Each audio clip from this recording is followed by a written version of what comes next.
And if I'm elected, I would be the first Palestinian Mexican American elected, the first person elected to Congress who's lived in Gaza, where I maybe saw more combat there, more war than I may ever see as a naval officer at the age of 12 years old. So this is a very deeply personal issue to me. Joining us now is Ammar Campa-Najjar. He is a great candidate. He's running against Darrell Issa. Oh, boo. So Issa's been around a long time and not been a good guy for a long time. One of the wealthiest members of Congress. You'll be shocked to find out he's always in favor of tax cuts for the rich and deregulation for companies like his own and companies that are his donors, et cetera. You get a sense of how I feel about Issa. Ammar's run before, you might remember him. He was just Democrat. And now the district is very different. So we've got a different race on our hands. Ammar joins us today. How you doing, brother? I'm good, man. Happy holidays. Good to be with you. Good to be with you, man. So let's dive into it. So this district is not the same as before, and all of a sudden Issa's in trouble. Tell us about what happened there. Yeah, so now we got a new-ish bluish district thanks to all the redistricting that's going on. California's 48th district went from a district that Trump won by 15 points to now a district that Kamala Harris won by 3 points. So when I ran for Congress before, with your help, we came within single digits in a district that Trump won by 15 points, meaning people who voted against Biden also voted for me, right? Some Trump voters voted for some skinny brown guy with a funny name, a Mexican Palestinian guy. And it's because I talked about working class issues. It's because I talked about the grift, the greed, the corruption, the tyranny that we see in Washington. I talked about, making sure that we overturn Citizens United and get money out of our politics. And I was running against a guy who literally has been, for 20 years, to your point, has been selling his votes to the highest bidder, whether it's big oil, big pharma, the big gun lobby, big tech, foreign interests, you name it. And I say it's time that we push that shit back forever and have somebody who will have a bold agenda to bring down costs, raise wages, get rid of our forever wars, and get money out of our politics. So I think with that message this time, Darrell's days are numbered. It's the interesting thing about Issa. So, you're half Palestinian, he's Lebanese. So this is one of the rare Arab v. Arab races in the country, right? Kind of. But right. So Issa, I found out recently, used to actually say that what Israel was doing was an apartheid state. But it sounds like he's not saying that anymore. I wonder if it's because he took AIPAC money. Did he take AIPAC money, Ammar? And throughout his history, he's taken about $90,000, and he changed his tune pretty drastically in the form of a flip flop. So I don't know where he stands on it, and I can't wait to get to him in the general election and ask him, where do you stand on this? Personally, I think what happened in Gaza is an atrocity. There were 30 members of my family who were killed in Gaza. Of course, what happened on October 7th was awful, and it's an atrocity itself. And two wrongs don't make a right. But Darrell Issa has been rubber stamping every single unpopular policy from this administration, whether it's his views on the Middle East, whether it's the tariffs, the big ugly bill, what's going on in Venezuela and Nigeria, the perpetual forever wars that are starting all over again.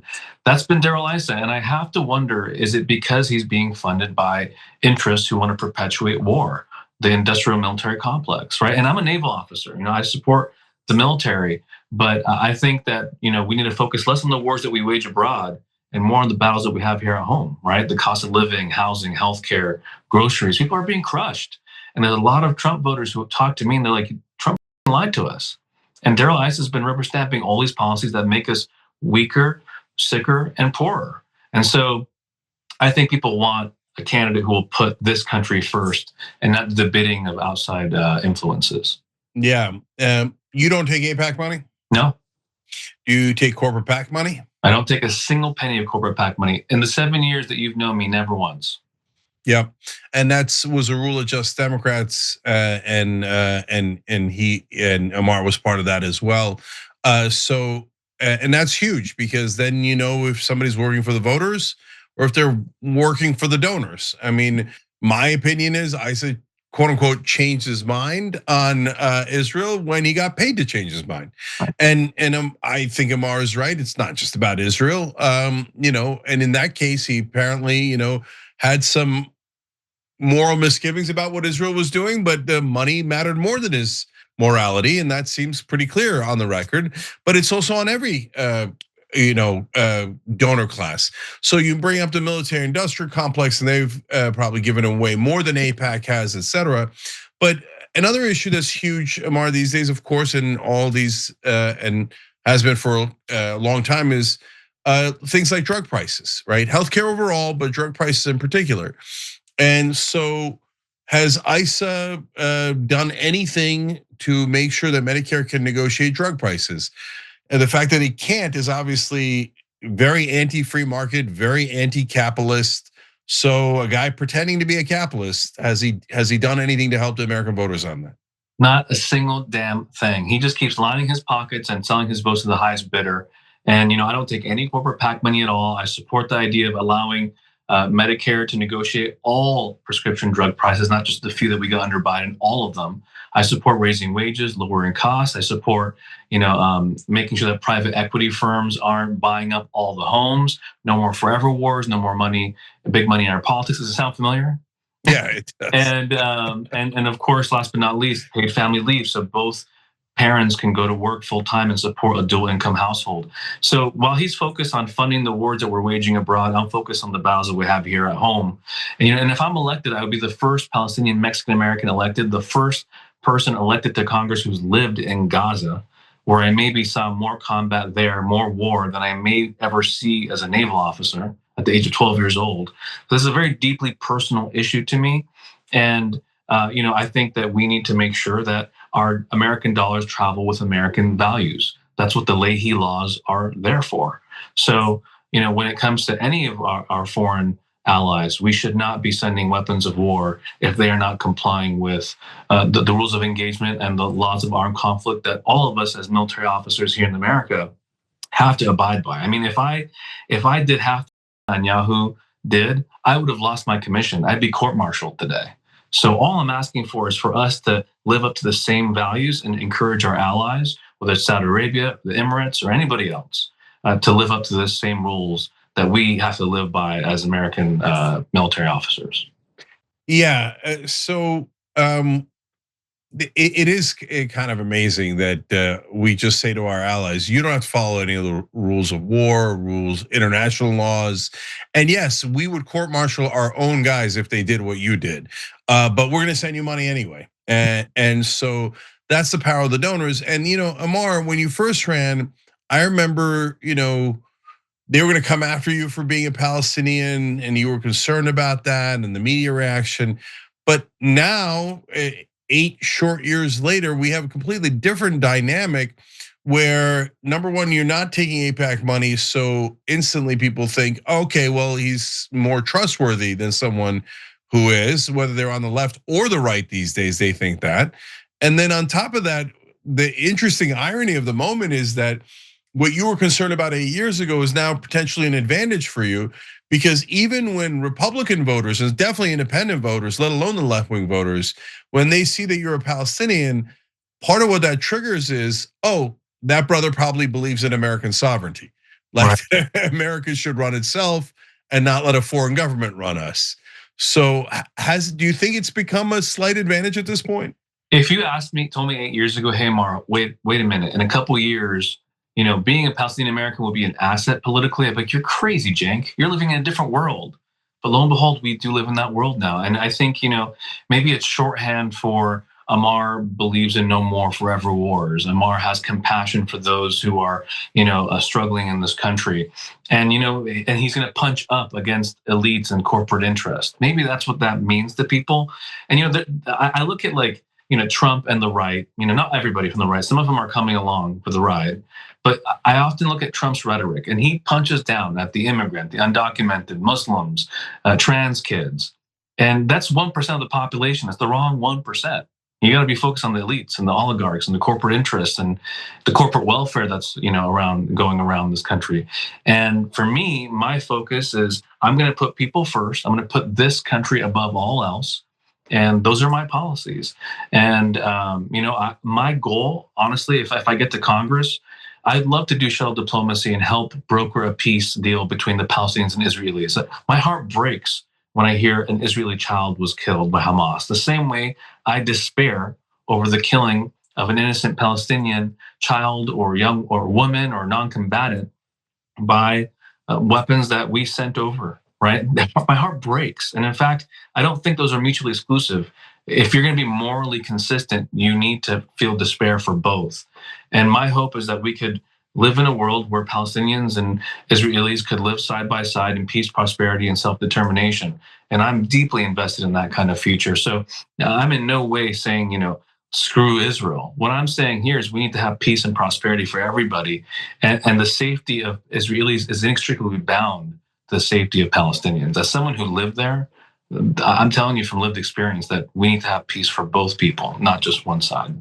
Yeah, and there are important distinctions, right? So I would say screw the Israeli government today, but I wouldn't say that about the Israeli people. Right. What we want at the end, because we're for peace, we're for nonviolence, we're for common humanity, and we don't discriminate based on religion, race, nationality, etc. So Right. we all want a safe and independent Israel and Palestine. That's right. And I think that the great majority of Americans want that.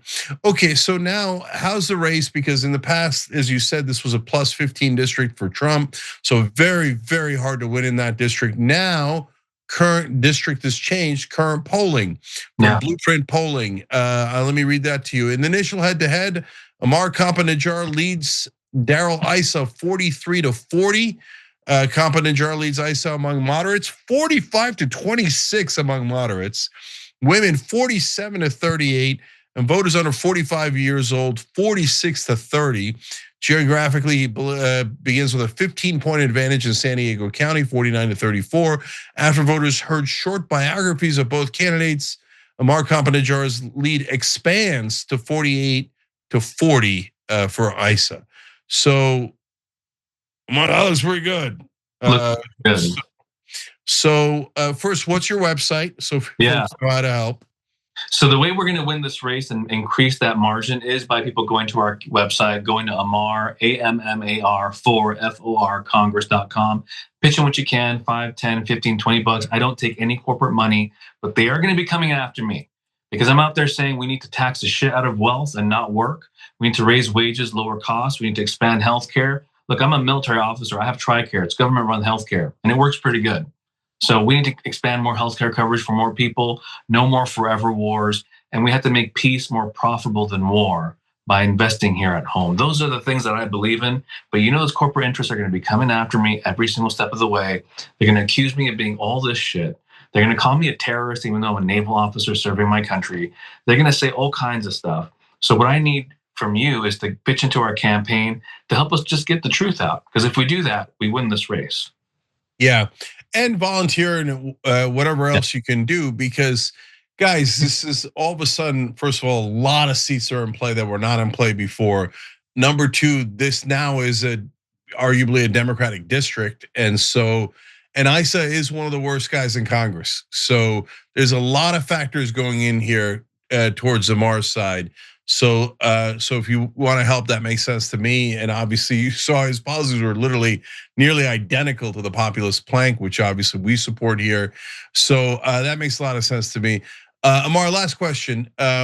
What do you think is this is a question I'm asking everybody that comes on the show. What do you think is the biggest problem right now in America for basically our government? And how can we fix it?